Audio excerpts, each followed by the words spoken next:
सभी महापुरुषों ने इस मानव जन्म की भूरी भूरी प्रशंसा को गाया है, इसकी विशेषता बतलाया है। वो ऐसी कौन सी चीज़ है, क्या कारण है जिसके कारण से मनुष्य जन्म की विशेषता को बतलाया गया है। सबसे ज़्यादा हमारे जीवन में तीन ऐसी महत्वपूर्ण चीज़ें हैं जो दीगर प्राणियों में नहीं हैं। सबसे पहले है हंसने की कला। जो मनुष्य अपने जीवन में देख करके भैकरी भाषा से हंस सकता है, ऐसा दुनिया में कोई भी प्राणी नहीं हंस सकता है। दूसरी हमें जीवन में कला मिली है बोलने की कला, और तीसरी चीज मिली हमें जीवन में कर्म करने की स्वतंत्रता। ये तीन कारणों से हमारे मानव जन्म की भूरी भूरी प्रशंसा को बताया गया है। लेकिन आप सब लोगों को मालूम है, जब कोई भी बच्चा जन्म लेता है, 6 महीना के बाद, साल भर के बाद में जब वो थोड़ा थोड़ा अपने नज़दीकी लोगों को पहचानने लगता है, समझने लगता है, तो वो छोटा सा बच्चा भी अपने वालों को देख करके मुस्कुराने लगता है। फिर और थोड़ा सा समझदार होता है, थोड़ा सा बड़ा होता है, अपने इर्द गिर्द और लोगों को पहचानने लगता है, तो वो अपने वालों को भी देख करके फिर मुस्कुराने लगता है। चाहे वो बच्चा हो, चाहे बच्ची हो, चाहे किसी भी जात का हो, किसी भी वर्ण का हो, हर बच्चा अपने जीवन में बचपना में मुस्कुराता है।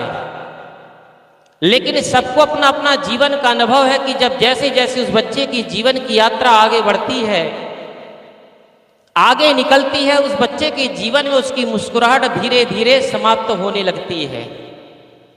धीरे धीरे वो बच्चा मुस्कुराना जीवन में भूल जाता है, और आगे चल करके जब जवानी आती है, जवानी में तो मुस्कुराना तो छोड़ो, हंसना तो छोड़ो, वो सिर्फ दिखावटी और बनावटी सिर्फ हंसी हंसता है। क्या कारण है? हमारे पूज्य श्री बना साहिब जी बोलते हैं कि जो संसार में फंसा है वो कभी हंसा है? जो जीवन में फंस गया वो जीवन में फिर कभी हंस नहीं सकता है।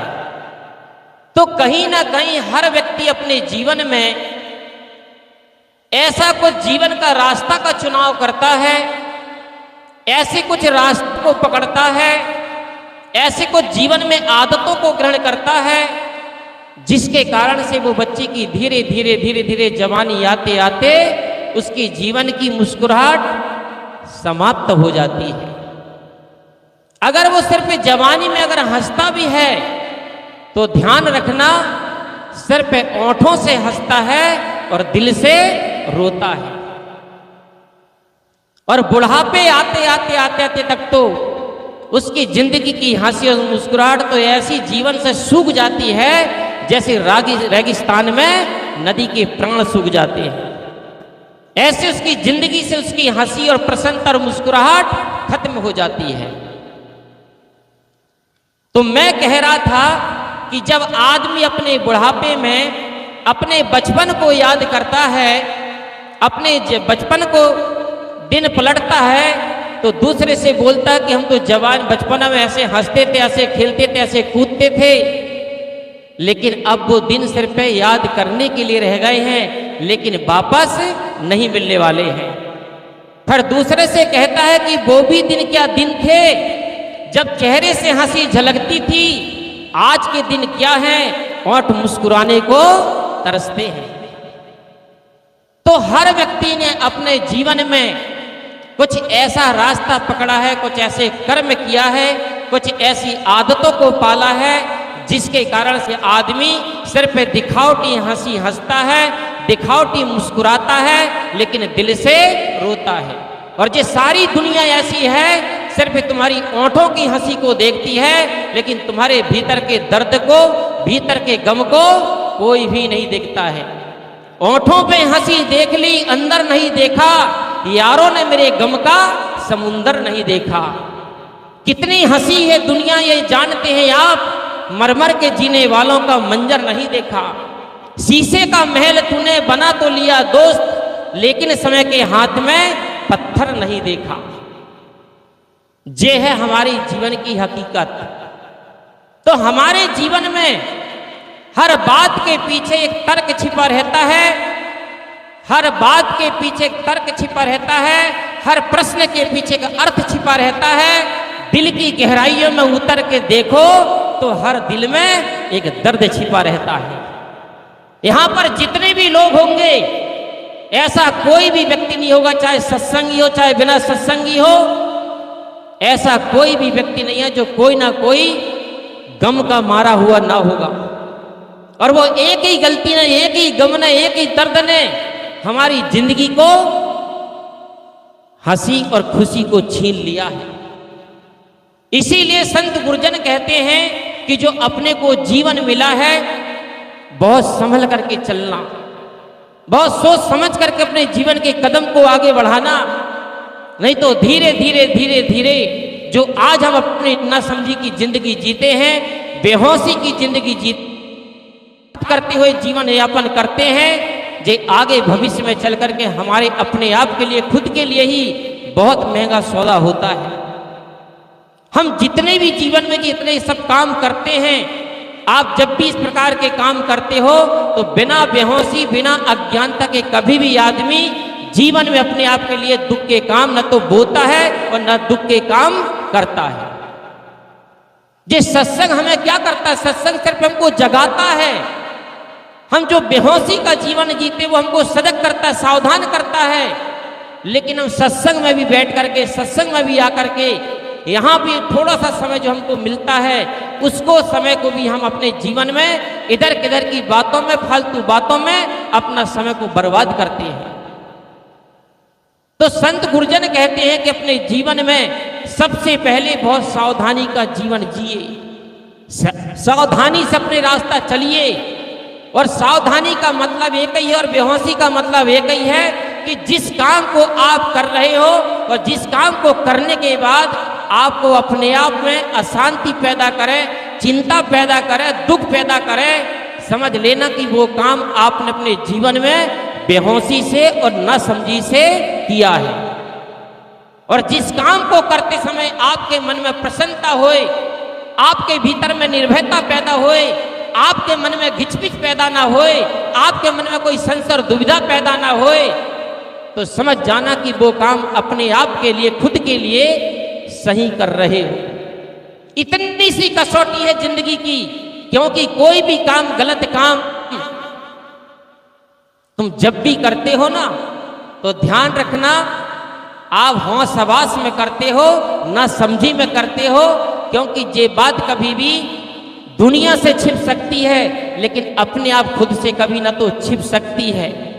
इतनी बात तो पक्का समझ लेना, किसी को पता चले या ना चले, कोई देखे या ना देखे, मगर अपने खुद तो हम देखते हैं, खुद को तो पता चलता है। भलाई कर भला होगा, बुराई कर बुरा होगा, कोई देखे या ना देखे, मगर खुद तो देखता होगा। हम खुद तो देखते हैं सज्जनों, हमें खुद का तो पता है। क्यों? क्योंकि तुम्हारे भीतर एक ऐसा खुदा बैठा है, उस खुदा के सामने अपने खुद की हुई क्रियाएं, अपने खुद के द्वारा किया हुआ कर्म कभी छिप नहीं सकता है। इसलिए सदगुरु श्री कबीर साहब को कहना पड़ा, तन की जाने, मन की जाने, चित्त की जाने, वह साहिब सबकी जाने, जाके हाथ में डोरी। वो मालिक तुम्हारे भीतर एक ऐसा बैठा है जो तुम्हारी तन की भी जानता कि तू तन से, अपने शरीर से, चाहे प्रकाश में हो चाहे अंधकार में हो, पर्दा के बाहर हो या पर्दा के भीतर हो, आप क्या कर रहे हो उसको भीतर वाले को पक्का पता है। मन की जाने, आप मन से किसके प्रति क्या संकल्प विकल्प कर रहे हो, क्या सोच रहे हो, वो भीतर वाले को भी पता है। और चित्त से आप किस प्रकार से किसके प्रति कैसा चिंतन कर रहे हो, कैसा स्मरण कर रहे हो, वो अपने आप को पता है, वो किसी दूसरे को पता नहीं है। इसलिए वो मालिक सबके भीतर ऐसा बैठा है जो पूरी उसके हाथ में बागडोर है। लोग कहते हैं कि परमात्मा से डरो, ऊपर वाले से डरो। अरे संत गुरुजन कहते हैं जिसको तुमने आज तक ना देखा है, ना जिसका अता ना पता है, उससे डरने की क्या जरूरत है। ऊपर वाले से मत डरिए, लेकिन अपने भीतर वाले से जरूर डरिए। इतनी बात तो पक्की याद रखना, ऊपर वाला तो भला ही तुम्हें माफ करे या ना करे, या माफ भी कर दे, लेकिन भीतर वाला कभी तुमको माफ नहीं करने वाला है। इसीलिए कबीर साहब जी कहते हैं कि सबसे पहले अपना जो जीवन है, इतना अच्छा हंसता हुआ जीवन को कभी जीवन में ऐसे रास्ते मत चलो, ऐसे काम मत करो कि अंतिम समय आपको सिर पर रोना ही आपके सिर पर जीवन में हाथ लगे। क्योंकि ये जीवन मिला है, हंसने के लिए मिला है, प्रसन्नता के लिए मिला है, गीत गाने के लिए मिला है। जिंदगी है गीत प्यारा, गीत गाना सीख ले, रोते रोते क्या है जीना, मुस्कुराना सीख ले। लेकिन हम वैसा काम नहीं कर पाते हैं। आदमी की जिंदगी के सर पर 3 ही रिजल्ट रह जाते, पूरा जीवन का रिजल्ट 3 ही निकलता आदमी का। रोते रोते जन्म लिया, शिकवा शिकायत करते जिंदगी जिया, और पश्चाताप करते करते इस दुनिया से विदा हुआ। ये है आदमी के रिजल्ट। क्या तुमने इसी के लिए मात्र जीवन पाया था? मात्र इतने ही काम करने के लिए आपको जीवन मिला था? अरे ये जीवन मिला था कुछ भक्ति करने के लिए, सत्संग करने के लिए, सेवा करने के लिए, परमार्थ करने के लिए, साधना करने के लिए, संत गुरुजनों के पास में सनिध में बैठ करके अपना जीवन को समझने के लिए। लेकिन तुमने वो काम नहीं किया, और जिसने ये काम नहीं किया उसी व्यक्ति के जीवन में ये 3 रिजल्ट उसके हाथ में आते हैं। वही व्यक्ति जीवन में रोता है, वही व्यक्ति शिकवा शिकायत करता है, और दूसरे के सामने हमेशा आंसू बहाता रहता है। दूसरे के सामने आपको क्या मिलेगा? दूसरा तुम्हारे कोई दर्द और गम को हर लेगा, तुम्हारे दुख दर्द को छीन लेगा। ये दुनिया सिर पे तुमको ऊपर ऊपर से आश्वासन देगी, जब तुम रोगे दूसरे के सामने गिड़गिड़ाओगे, लेकिन बाद में क्या करेगी ये दुनिया? तुम्हारे दर्द में, तुम्हारे घाव में और नमक डालेगी। इसलिए अपना जीवन का दुखड़ा, अपना जीवन का दुख कभी दूसरे के सामने मत कहना। हर आंसू आंख में लाया मत करो, हर बात सबको बताया मत करो। लोग मुट्ठी में नमक लिए फिरते हैं, हर जख्म सबको दिखाया मत करो। एक बात अच्छे तरह से समझ लेना, इसलिए हमारा जो जीवन मिला है, कल्याण करिए, भक्ति करिए, सत्संग करिए, सेवा करिए, और अपनी जीवन की जितनी गलती और बुराइयां हैं उनको सबको छोड़ करके अपना जीवन को मंगलमय बनाइए। अपना जीवन में सुंदर कर्म करते चलिए, सुंदर रास्ते चलते चलिए। बस इन्हीं शब्दों के साथ मैं अपनी वाणी को विराम देता हूँ। मुझे जो समय मिला था, मेरा समय पूरा हुआ। आप लोगों ने बड़े शांति का परिचय दिया, शांति से बातों को श्रवण किया, इसके लिए बहुत बहुत धन्यवाद है। घड़ी कर रहे इंतजार, और आप लोगों के भीतर बैठे हुए प्रभु को नमस्कार।